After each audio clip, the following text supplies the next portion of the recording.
أعوذ بالله من الشيطان الرجيم بسم الله الرحمن الرحيم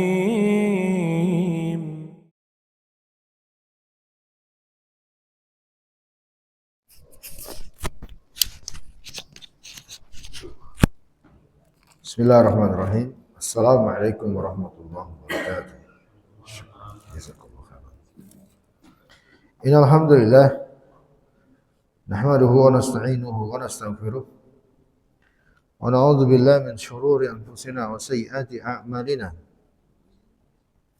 Man yahdihillahu fala mudilla lahu wa man yudlilhu fala hadiya lahu. Asyhadu an la ilaha illallah wahdahu la syarika lahu wa asyhadu anna Muhammadan abduhu wa rasuluh.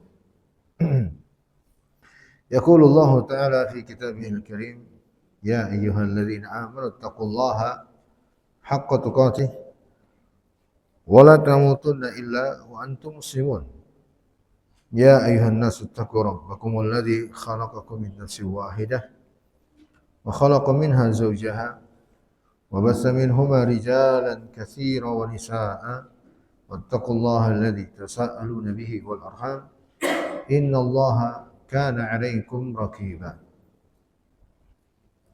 يا أيها الذين آمنوا اتقوا الله وقولوا قولا سديدا يصلح لكم أعمالكم ويغفر لكم ذنوبكم ومن يطع الله ورسوله فقد فاز فوزا عظيما اللهم ارزقنا الإخلاص بكل سائر أعمالنا قولا وفعلا ظاهرا وباطنا إنك بكل شيء عليم خبير.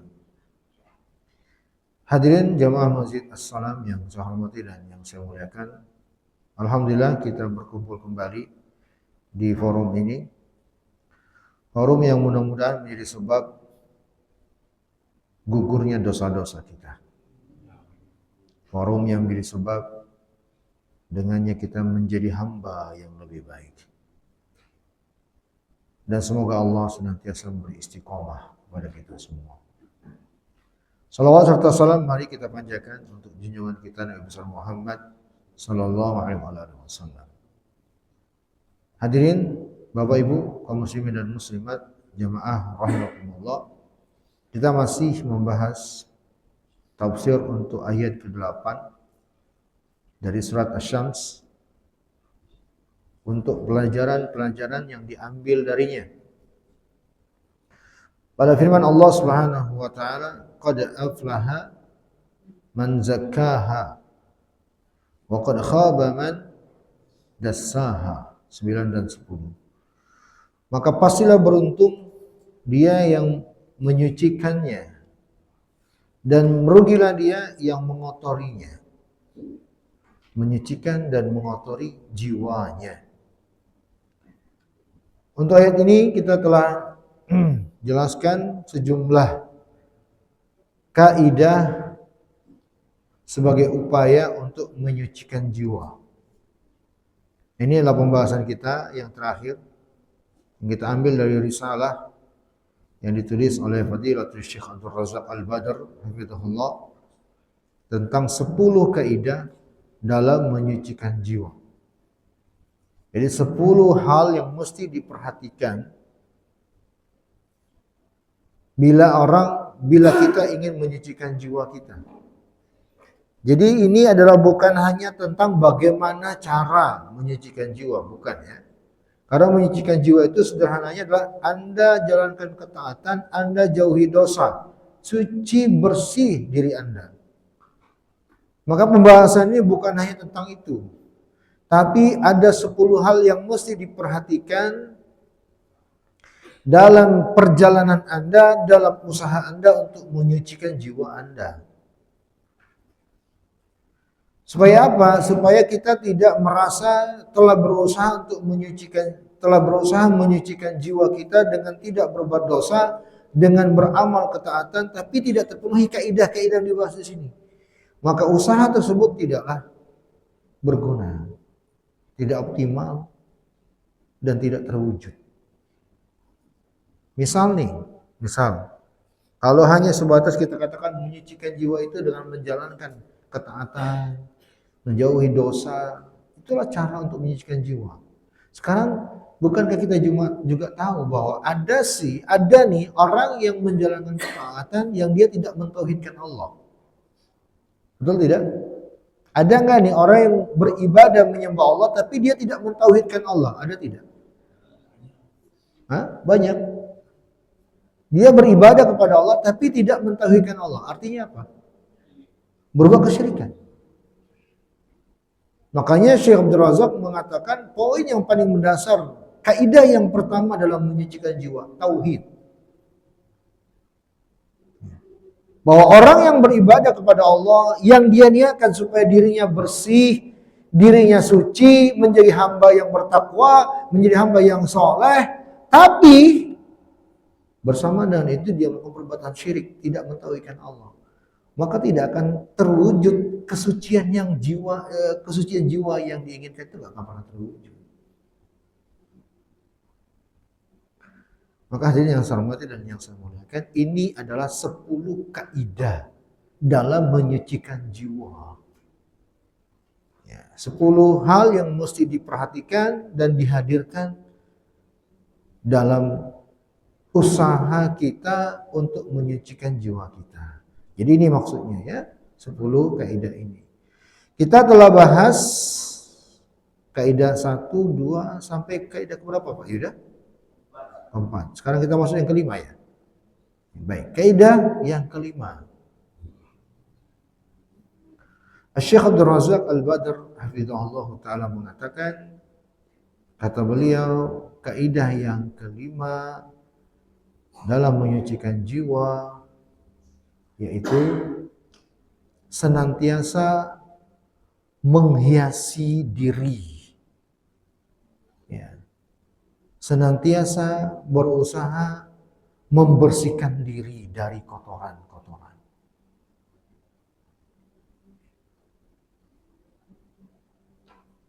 Ya. Dan kotoran yang diinginkan di sini, jamaah yang saya hormati dan yang saya muliakan, yang paling pertama diinginkan darinya adalah kotoran jiwa. Jadi kotoran itu dalam pembahasan syariat ada 2. Ada najis atau kotoran secara hissiyah namanya, dan ada kotoran dan najis secara ma'nawiyah. Ya, kotoran atau najis hissiyah. Yang kedua kotoran dan najis secara ma'nawiyah. Ini saya jelaskan dulu ya tentang kotoran dalam tinjauan syariat. Ada 2 jenis. Makanya kita dapatkan firman Allah di surat At-Taubah. Perhatikan, di surat At-Taubah Allah berfirman, "Innal musyrikina najasun." Kata Allah, sesungguhnya orang musyrik itu najis.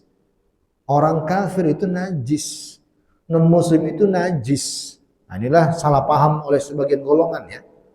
Oleh sebagian golongan memahami ayat ini, setiap yang tidak sepemahaman dengannya itu najis. Kalau sholat di masjidnya nanti najisnya dipel.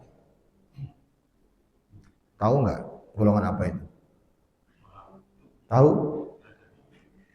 Baik, kita tidak menyebut secara spesifik, tapi saya pikir jamaah sudah tahu ya. Tahu semua ya? Tahu ya? Nah, ayat ini menjelaskan orang musyrik itu najis. Allah yang berfirman. Tapi apakah maksud najis dalam ayat ini membuat tidak boleh disentuhnya mereka? Membuat kalau tersentuh harus disucikan tangan kita? Enggak. Karena Rasulullah SAW pada prakteknya dengan orang kafir non-muslim itu bermuamalah. Saling bersentuhan, saling bersalaman. Beliau pernah berjual beli dengan non-muslim Yahudi. Tentunya itu ada sentuhan fisik. Dan seterusnya. Adanya interaksi sampai ke sentuhan fisik antara muslim dengan non-muslim di zaman Nabi. Ya. apalagi antara orang tua dengan anak, seperti misalnya dialami oleh salah sahabat yang bernama Sa'ad ibn Syabawih, lupa Sa'ad, nama sahabat itu Sa'ad. Ibunya non muslim, kafir. Beliau muslim, datang ibunya, ya namanya ibu dan anak, layaknya ibu dengan anaknya bagaimana? Wajar. Nah, sehingga ini semua membuktikan bahwa ayat tadi menjelaskan najis non-muslim itu adalah najis maknawi. Ya, bukan najis hissi. Sehingga makna najis hissi dan maknawi adalah, kalau hissi adalah najis konkret, materi. Itulah kotoran manusia, ya, air kencingnya manusia, ya, anjing badannya, najis itu. Yang kalau kita menyentuhnya harus dibersihkan diri kita, harus cuci 7 kali dan seterusnya. Adapun ayat tadi yang diinginkan dengannya adalah najis. Najis apa nih? Maknawi. Apa maksud najis maknawi? Najis yang terkait dengan keyakinan, sesuatu yang abstrak, non konkret.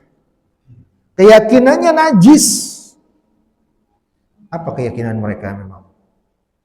Apa keyakinan mereka memangnya? Meyakini ada Tuhan selain Allah, meyakini Allah itu ada anak dan seterusnya.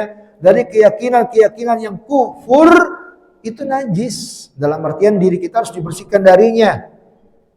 Tidak boleh ada keyakinan ini karena itulah kotor. Nah, itu yang diinginkan dengan najis dalam ayat ini. Sehingga para ulama menyimpulkan najis itu ada berapa jenis? Ada berapa jenis? 2. Yang pertama najis secara hissi, yang kedua najis secara maknawi. Najis hissi adalah najis yang konkret, material. Kalau najis maknawi,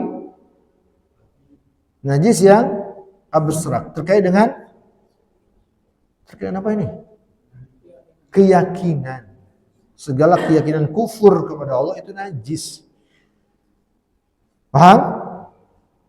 Nah, kita kembali ke pembahasan bahwa kaidah dalam menyucikan jiwa adalah harus senantiasa berusaha menghiasi diri, membersihkan diri dari kotoran-kotoran yang bersifat maknawi. Ya, kotoran apa? Maknawi. Misalnya dengan apa? Dengan cara bersedekah. Allah berfirman, "Khudh min amwalihim shadaqatan tutahhiruhum." Ambillah zakat dari mereka, dengan zakat dan sedekah itu tutahhiruhum, akan menyucikan mereka. Nah, menyucikan mereka ini suci yang mana nih? Hissi atau manawi? Suci atau manawi? Manawi.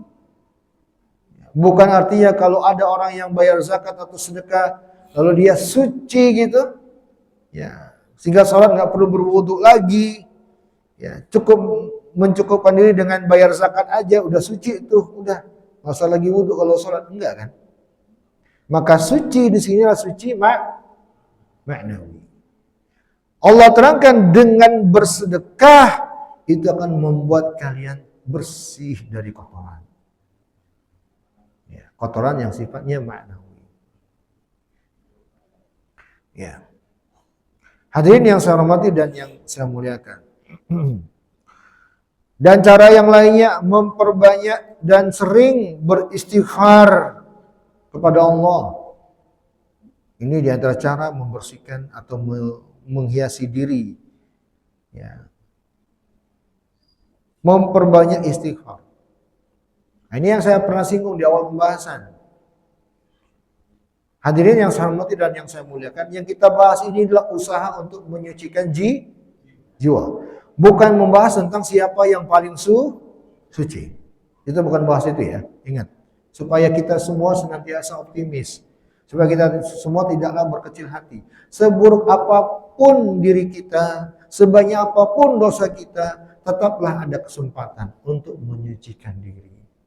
Karena tidak ada dia yang paling suci, dirinya nggak ada. Mau sehebat apapun ilmunya, hanya Nabi dan Rasul saja nih yang maksum. Ya. Ini saya singgung sedikit masalah akidah ya. Bahwa ada sebagian orang meyakini gurunya, syekhnya, ulamanya itu suci. Ya. Suci dengan betul-betul secara hissi, bahkan bukan hanya ma'nawi. Hissi, ini gurunya suci. Sehingga kalau salaman dicium bolak-balik, nah ini orang suci. Ada juga yang meyakini ahlul bait itu keturunan Nabi itu adalah orang-orang suci. Suci secara hissi atau maknawi. Hadirin yang saya hormati dan yang saya muliakan, tidak ada seorang pun dirinya paling suci, nggak ada. Kalau ini yang terjadi, maka kita semua, misalnya nih, yang meyakini adanya keyakinan nih, yang paling suci itulah ahlul bait, Nabi dan keturunannya, atau golongan-golongan tertentu. Maka ini persis seperti keyakinan orang-orang Buddha dengan kasta. Kita nggak bisa masuk surga. Kenapa? Antum bukan ahlul bait. Betul nggak? Betul tidak nih? Celaka antum. Untuk apa antum sholat? Ini narasi yang pernah saya sampaikan dan tegaskan. Waktu saya pernah berada di sebuah forum dan di situ ada orang yang begitu kekehnya menjadi fanatikus ahlul bait. Bela mati-mati. Saya bilang kalau begitu antum ahlul bait bukan, tapi pendukung ahlul bait. Ya itu tuh lah, antum tahu sendiri lah. Di Jakarta Timur. Kalau antum ahlul bait, maka antum nggak bisa masuk surga. Terdiam, dia marah. Kok bisa Ustaz itu? Ya antum kan orang bukan ahlul bait. Kalau kita meyakini ahlul bait adalah yang paling suci, ya, dan mereka adalah darah suci, ya, paling suci sedunia, ya udah, yang ahlul bait nggak bisa masuk surga. Paham? Paham tidak ini? Antum semua ahlul bait bukan ini? Bukan? Ya nggak masuk surga antum. Surga milik ahlul bait. Tahu ahlul bait? Paham ahlul bait? Keturunan Rasulullah dalam klaimnya mereka ya, menurut klaim mereka.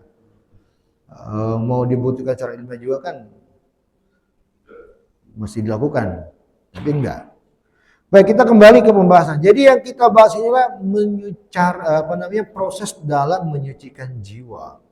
Nah, Rasulullah Shallallahu Alaihi Wasallam telah mengabarkan bahwa kita semua itu adalah hamba yang selalu ada dosa. Kita adalah hamba pendosa. Kita adalah hamba yang penuh kesalahan. Kita adalah hamba yang tergelincir selalu ke dalam dosa dan kesalahan. Harus disadari. Maka Nabi memberikan tuntunan. Karena Nabi tahu umatnya adalah umat yang penuh dengan kesalahan dan dosa. Maka ini juga bentuk rahmat dan sayang Allah kepada kita. Nabi bersabda, innal abda idza akhta'a khati'atan nukitat fi qalbihi nuktatun sauda. Fa idza huwa naza'a wastaghfara wa taba wa saqila qalbuhu wa in ada wa zida fiha hatta ta'lu qalbahu wa huwa ar-ran alladhi dzakara Allah kalla bal rana ala qulubihim ma kanu yaksibun. Rasulullah Sallallahu Alaihi Wasallam bersabda dalam hadis yang diriwayatkan oleh Imam Tirmidzi, ada sesungguhnya setiap hamba itu pasti ada kesalahan.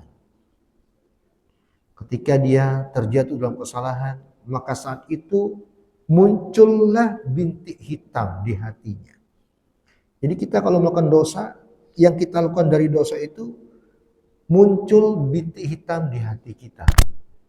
Ini sabda Nabi, dan Nabi pasti benar.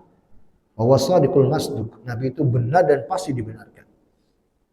Ya, pemberitaan Nabi wajib untuk kita mengimani dan membenarkan. Nabi katakan, kalau ada yang melakukan dosa, maka di saat itu persis dia saat melakukan dosa itu muncul bintik hitam di hatinya. Muncul apa? Muncul apa? Bintik hitam di hatinya. Ustaz, boleh nggak kita bedah melihat ada nggak sih benarnya bintik hitam di hati seseorang? Perlu begitu nggak? Perlu begitu tidak? Ya nggak perlu, karena ini termasuk masalah ghaibiyah. Permasalahan yang tidak terlihat dengan kasat mata. Segala pengabaran Nabi tentang sesuatu yang tidak terlihat dengan kasat mata itu masuk ke pembahasan ghaibiyah. Dan ghaibiyah itu bagi kita hanyalah mengimani. Sama terkait dengan masalah alam kubur. Nggak perlu antum bongkar kuburan, mau membuktikan benar nggak sih ada yang datang, benar nggak sih dijepit, benar nggak perlu. Karena Anda bukan makhluk gaib, betul? Betul nggak? Kalau mau tahu jadi dulu makhluk gaib. Mau? Mau tidak? Kita bukan makhluk gaib, alamnya beda. Nah, Nabi mengabarkan sesuatu yang tidak terlihat dengan kasat mata terkait dengan hati. Maka nggak perlu kita berpikir sejauh itu. Dan agama ini juga bukan tentang masuk tidak masuk akal. Ingat, agama ini bukan tentang masuk tidak masuknya akal. Saya kaitkan dengan peristiwa Isra Mi'raj. Kalau kita timbang dengan akal, peristiwa Isra Mi'raj itu sangat tidak masuk akal. Ini adalah salah satu pelajaran agung dari peristiwa atau perjalanan Isra Mi'raj. Dari peristiwa Isra Mi'raj itu adalah ujian dari Allah untuk kita semakin mengagungkan Allah atau mengagungkan perasaan dan akal kita. Agama bukan karena akal, tapi agama Islam adalah tentang penghambaan kepada Allah.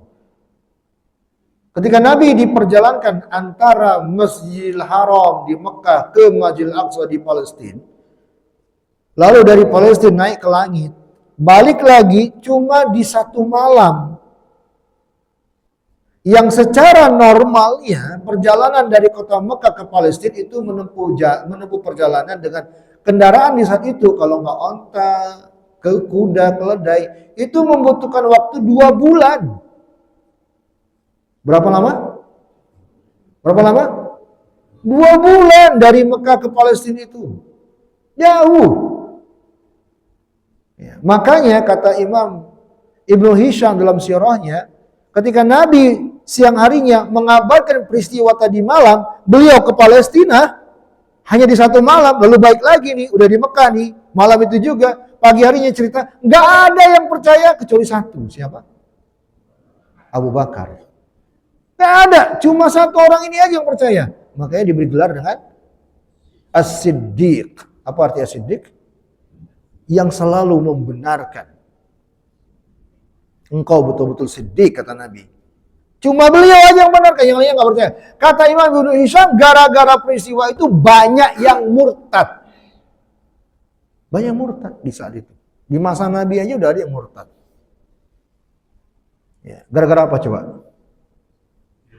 Nggak masuk akal, betul Pak Dudung.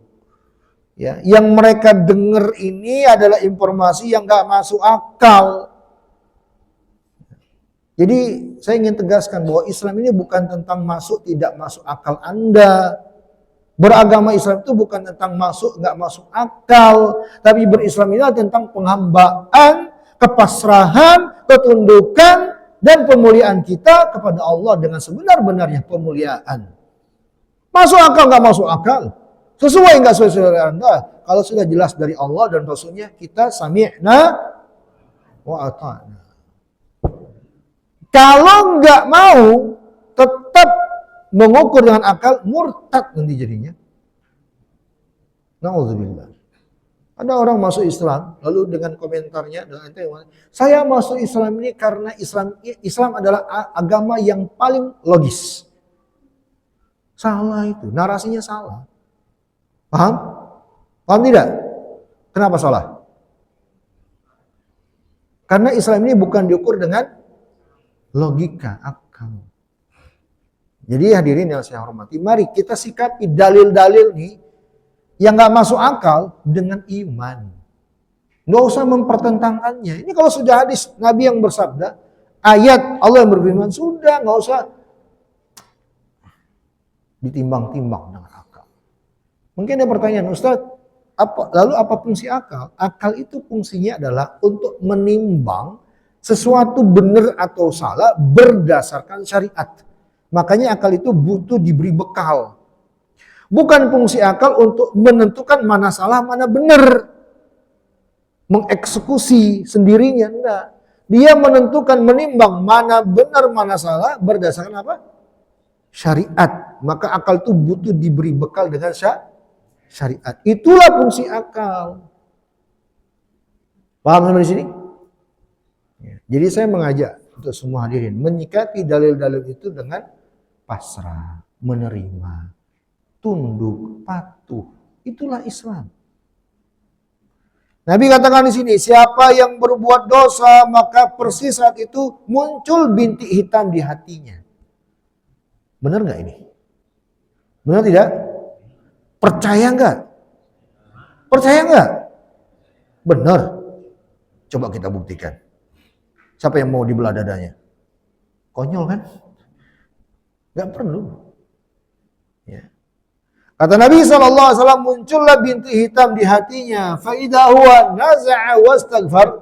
Maka kalau dia meninggalkan dosa, perbuatan dosa itu, lalu disusul dengan beristighfar, wujud bertaubat kepada Allah, sukila qalbuhu, maka hatinya menjadi bersih lagi. Ya. Wa in ada, tapi kalau dia menambah, mengulangi, menambah terus hatta ta'luwa qalbah, sampai akhirnya hatinya pun menjadi makin parah. Bintik-bintik hitam tadi semakin banyak. Kalau hatinya sudah banyak bintik hitamnya, maka itulah hati yang disebut dengan nama ron, yang Allah sebut di surah Al-Mutaffifin ayat ke-14. Di dalam Al-Mutaffifin ayat 14 ada ayat di situ Allah firman, kalla bal rana ala qulubihim ma kanu yaksibun. Sekali-kali tidak. Barrana ala qulubihim, karena sudah ada ron di hati mereka. Mereka di sini siapa? Kaum musyrikin jahiliyah. Yang di ayat-ayat sebelumnya Allah terangkan, mereka adalah orang-orang yang selalu menolak, tidak menerima dakwah Nabi. Maka Allah terangkan di antara sebabnya, bahwa mereka adalah orang-orang yang sudah ada ron di hati mereka, bimakanu yaksibun, atas apa yang telah mereka lakukan, perbuat. Allah katakan di hati mereka sudah ada ron. Apa ron tadi? Hah? Yang telah membanyak, yang telah menutupi hati, ron namanya. Makanya kalau ada orang yang namanya Roni, apa artinya? Apa artinya? Roni, dia yang punya bintik hitam gitu ya, di hatinya. Ya. Maka di sini Nabi menerangkan bahwa ya, pertama tentang dosa, bahwa kita semua pasti ada catatan dosa. Lalu Nabi memberikan tuntunan. Nah, inilah rahmat dari Allah. Ya. Sadarilah hadirin, kita itu semua pendosa, sedikit atau banyaknya, terang-terangan atau tersembunyinya, pendosa. Maka kita butuh yang seperti ini, butuh banget bimbingan kayak gini. Nabi beri tuntunan, kalau dia beristighfar, bertaubat kepada Allah, maka akan bersih lagi tuh hatinya. Ya. Sehingga ini adalah kaidah yang keberapa? 5. Perbanyaklah istighfar. Bersihkan hati, hiasi hati dengan memperbanyak istighfar. Jadi istighfar itu membuat hati menjadi bercahaya. Astagfirullah. Astagfirullah, astagfirullah. Ya. Makanya saya pernah menyampaikan di forum ini, di masjid ini, untuk kita semua motivasi agar memperbanyak istighfar. Bahwa istighfar itu sesungguhnya bukanlah amalan khusus untuk mereka yang telah melakukan perbuatan dosa, bukan. Tapi istighfar itu adalah amalan tersendiri yang kita layak untuk memperbanyaknya. Sebagaimana yang Nabi telah lakukan. Ini penting kita pahami, kita tangkap. Dan kita pahami. Kenapa? Agar kita tidak hanya beristighfar kalau di saat terjadi perbuatan dosa saja. Kalau nggak pernah beristighfar. Padahal istighfar itu sangat kita butuhkan untuk senantiasa membuat hati ini bersih. Astagfirullah, astagfirullah, astagfirullah. Apalagi di saat berbuat dosa, lebih butuh lagi istighfar. Kaidah yang keenam. Syekh Abdul Razak Hafizahullah Ta'ala mengatakan, yaitu senantiasa berusaha menjauhkan diri dari perkara yang merusak kesucian jiwanya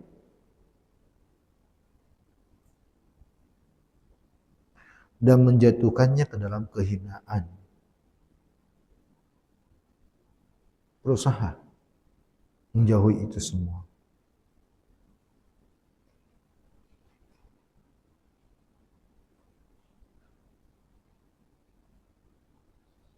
Dan yang diinginkan di sini adalah segala penyakit hati. Ya, segala bentuk penyakit hati. Dari yang masuk lewat pandangan mata, yang masuk lewat telinga, pendengaran telinga, ya, yang masuk dari pergaulan. Itu ada perkara-perkara yang masuk ke dalam jiwa dan bisa menyebabkan kotoran hati. Hati menjadi kotor. Nah, jauhi itu. Makanya di sini diterangkan, ya, termasuklah menjauhi lingkungan yang tidak baik, termasuk menjaga pandangan. Ya. Hadirin yang saya hormati dan yang saya muliakan, Syekh Abdul Rahman As-Sa'di rahimahullah dalam Taisirul Karimir Rahman, kitab tafsir beliau, halaman 660 mengatakan, fa inna man hafadha farjahu wa basarahu tahura minal khabath alladhi yatadannas bihi ahlul fawahish wa zakkat a'maluhu bisababi tarkil muharram alladhi tatma'iluhin nafsu wa tad'u ilaihi. Faman taraka syai'an lillahi awwadahu Allahu khairan minhu. Barang siapa yang menjaga kemaluan, kehormatan dan menjaga penglihatannya, maka dirinya akan tersucikan dari berbagai kotoran yang menodai, ya, yang menyebabkan pelaku maksiat ternodai karenanya. Ya. Dia yang berusaha meninggalkan hal-hal yang diharamkan. Perkara-perkara yang jiwa condong kepadanya, maka dia tinggalkan karena Allah. Sehingga dia pun mendapatkan keutamaan dari Nabi yang Nabi sabdakan, barang siapa yang meninggalkan sesuatu karena Allah, niscaya Allah akan mengganti dengan yang lebih baik untuknya. Oleh karena itulah, beliau mengatakan termasuk tanda-tanda baiknya agama seseorang adalah meninggalkan hal yang tidak bermanfaat. Tanda sehatnya hati seseorang, bersihnya hati seseorang adalah ketika dia tidak tenggelam dalam perkara-perkara yang tidak ada faidahnya dunia dan akhirat. Itu tanda-tanda. Imam Ibnu Qayyim rahimahullahu taala berkata, wa aktsarul ma'asi innama tuwalladuha min fudulil kalam wan nadhari wa huwa awsa'u madakhil syaitani fa in jarahta taihima la yamna'ani wa la yas'amani. Kata beliau rahimahullah, faktor yang terbanyak yang menjadi sebab terjadinya maksiat pada hamba itu adalah karena berlebih-lebihan dalam berbicara dan dalam melihat. Maksud berlebih-lebihan dalam berbicara itu dua. Fudulul kalam wa fudulun nadhar itu dua. Sesuatu yang berlebih-lebihan dalam pembicara itu maksudnya dua. Yang pertama, dia yang berbicara melampaui batasan-batasan yang dibolehkan untuk diucapkan. Jadi kalau dia mengucapkan sesuatu yang tidak boleh secara syariat, itu berarti dia telah melampaui batas dalam berbicara. Makanya berlebih-lebihan dalam berbicara. Bentuk yang pertama. Apakah ucapan kotor, ucapan penghinaan, ucapan sukhriyah, istihza, masuk yang pertama. Yang kedua, berlebihan dalam berbicara adalah dia yang berbicara di luar kebutuhan, di luar hajat. Dia bicara pada perkara mubah, Bukan masalahnya adalah masalah yang terlarang, haram, enggak. Tapi di luar hajat, enggak perlu. Terus dia berbicara, sudah enggak perlu lagi. Itu namanya berlebih-lebihan dalam berbicara. Ini bisa merusak hati. Ya, terlalu banyak ngomong. Ini yang diterangkan oleh Imam Ibnu Qayyim di sini. Pintu masuknya syaitan untuk merusak seorang hamba. Berlebih-lebihan dalam berbicara, berlebih-lebihan dalam memandang. Maka hadirin yang saya hormati dan yang saya muliakan, ya, ini hendaknya kita perhatikan bersama, ya. Salah satu kaidah untuk menyucikan jiwa.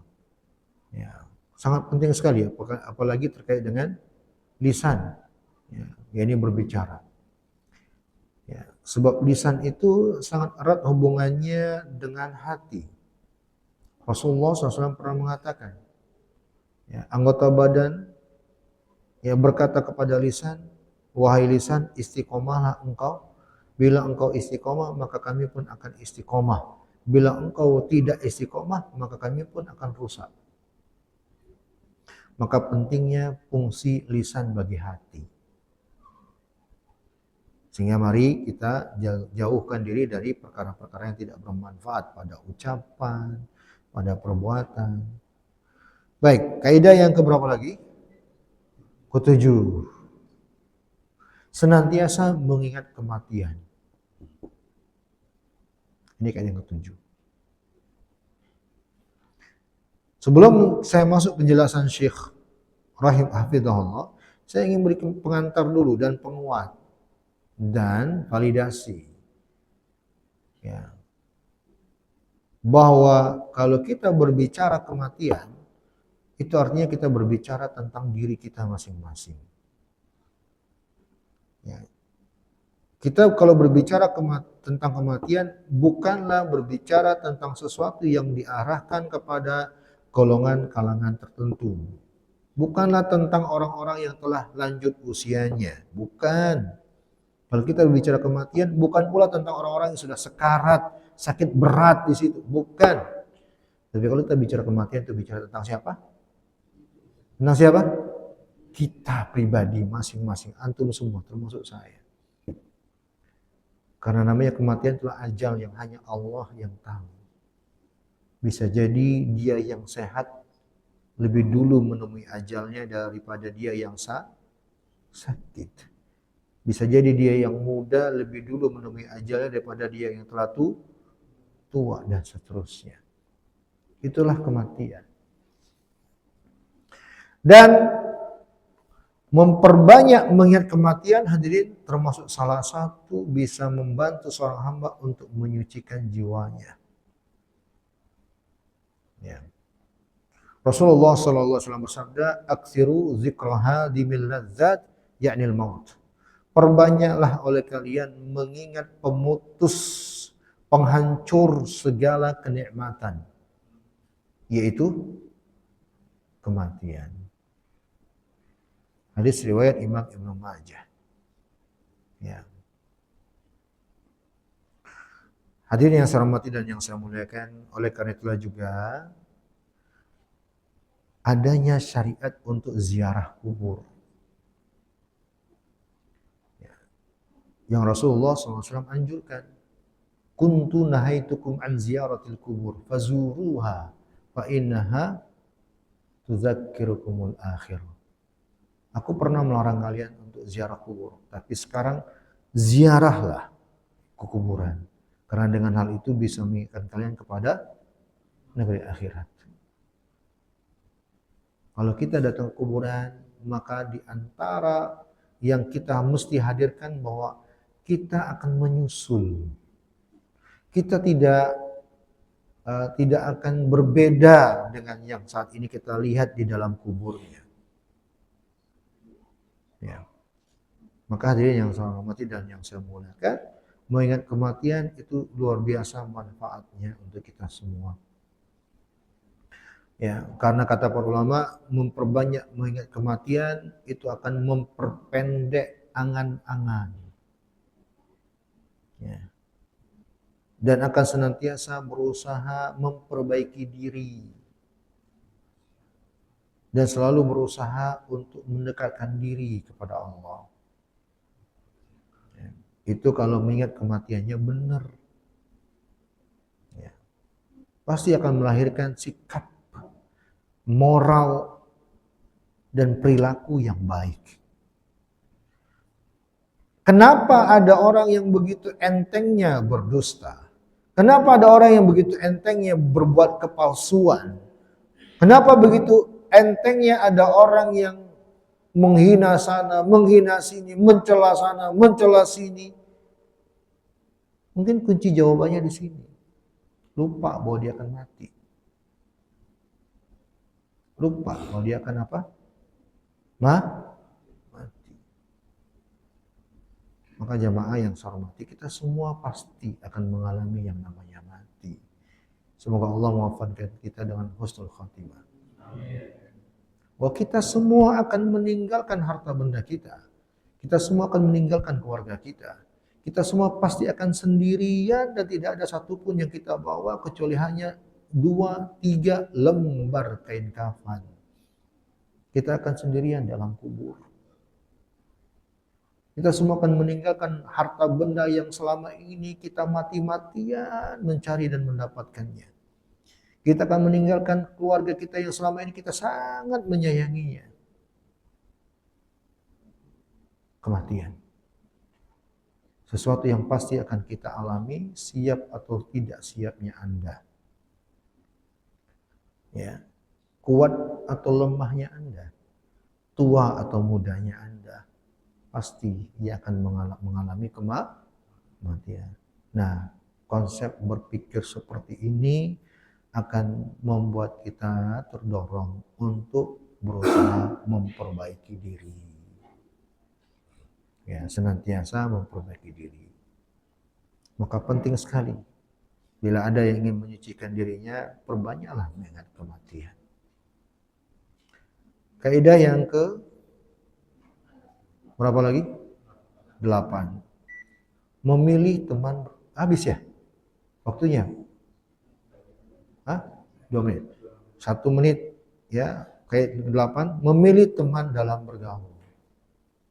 Ya, memilih teman bergaul. Ya, kalau Anda ingin menyucikan jiwa Anda, pilihlah teman yang baik. Karena tidak akan ada gunanya dan tidak akan terwujud kesucian diri Anda kalau Anda masih berteman dengan orang yang buruk. Kotor Anda. Karena mengingat waktu saya ringkas saja. Yang ke-9.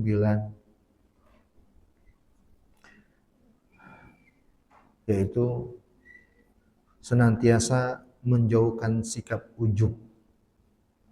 Yaitu kagum terhadap diri sendiri. Jauhi ini. Karena ini merusak hati dan jiwa kita.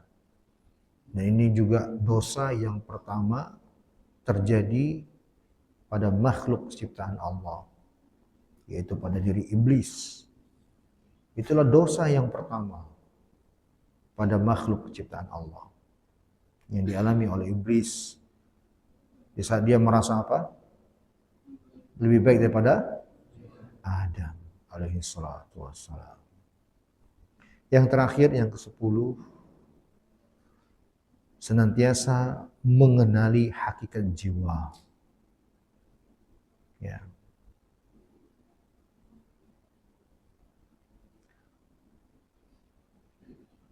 Mendeteksi dan mengukur keadaan jiwa. Bagaimana sifat jiwa kita, bagaimana karakter jiwa kita. Ya. Ini diantara perkara untuk senantiasa menempatkan diri sesuai dengan keadaan dan kondisinya. Agar tidak melampaui batas, tidak pula berlebih-lebihan, atau tidak pula menyepelekan, karena telah mengetahui kadar dirinya.